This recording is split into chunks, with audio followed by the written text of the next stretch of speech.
অবৈধ অনুপ্রবেশের অভিযোগে বাংলাদেশ সীমান্তবর্তী মুর্শিদাবাদের জলঙ্গি থেকে ফের গ্রেফতার এক বাংলাদেশি। ধৃতের নাম শফিকুল মণ্ডল। মুর্শিদাবাদের ভারত বাংলাদেশ সীমান্তের জলঙ্গির সরকারপাড়া এলাকায় অভিযান চালায় বিএসএফ। জলঙ্গির 146 নম্বর বিএসএফ অভিযান চালিয়ে কিন্তু কুষ্টিয়া জেলা অর্থাৎ বাংলাদেশের যে কুষ্টিয়া জেলা, সেই কুষ্টিয়া জেলার এক ব্যক্তিকে গ্রেপ্তার করে। ধৃত ওই ব্যক্তিকে গ্রেপ্তার করে কিন্তু গতকাল রাত্রেই জলঙ্গি থানার পুলিশের হাতে তুলে দেয়।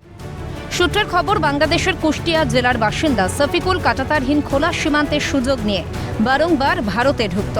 পরিযায়ী শ্রমিক হিসেবে যেত ভিন রাজ্যে। বস্তুত শুক্রবার রাতেই মুর্শিদাবাদের রানীনগর থেকে বাংলাদেশি মেহের শেখকে গ্রেফতার করেছিল পুলিশ। জানা গিয়েছিল, বাংলাদেশ থেকে এসে মেহেরও পরিযায়ী শ্রমিকের কাজে ভিন রাজ্যে যেত। পরিযায়ী শ্রমিক হিসেবে ভারতের মূল ভূখণ্ডে বাংলাদেশিদের বারবার ঢুকে পড়া পুলিশের কপালে চিন্তার ভাঁজ বাড়াচ্ছে। তদন্তকারীরা মনে করছেন, পরিযায়ী শ্রমিকের কাজে বিভিন্ন রাজ্যে যাওয়ায় দেশের মূল ভূখণ্ডের বহু অংশই বেশ ভালো মতো জানা মেহের শফিকুলের। সেক্ষেত্রে নাশকতামূলক কাজ চালাতে ওপার বাংলার জঙ্গি সংগঠনগুলো এই দুজনকে কাজে লাগাতে পারে। শফিকুলকে হেফাজতে নিয়ে জেরা করে জানার চেষ্টা হচ্ছে চেনে কিনা মেহেরকে, তাদের মধ্যে কি কোনো রকম যোগাযোগ ছিল, বাংলাদেশি বা কাদের সঙ্গে যোগাযোগ তাদের ছিল, কি নাশকতার কোনো পরিকল্পনা। এই অবস্থায় নাগরিক নিরাপত্তা নিশ্চিত করতে অরক্ষিত সীমান্তে কাঁটাতারের দাবি জোরালো হচ্ছে মুর্শিদাবাদে। এ ব্যাপারে সহমত তৃণমূল ও কংগ্রেস।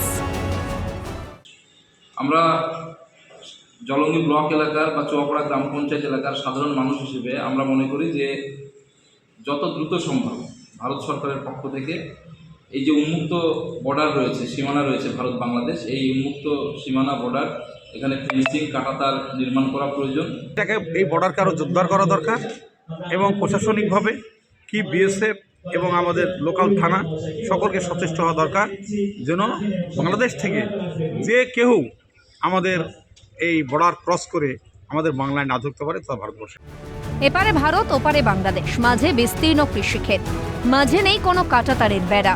নাগরিক নিরাপত্তা নিশ্চিত করতে বসানো হবে কাঁটাতার। কতদিনেই বা বসানো হবে, উঠছে প্রশ্ন। মুর্শিদাবাদ জেলার 4টে ব্যাটালিয়ানে কিন্তু নেই কোনো ফেন্সিং কাঁটাতার, আর সেই কারণেই মূলত কিন্তু এই যে অনুপ্রবেশ, সেই অনুপ্রবেশ হচ্ছে বলে এখনো পর্যন্ত একদিকে কিন্তু মনে করা হচ্ছে বিএসএফ সূত্রে।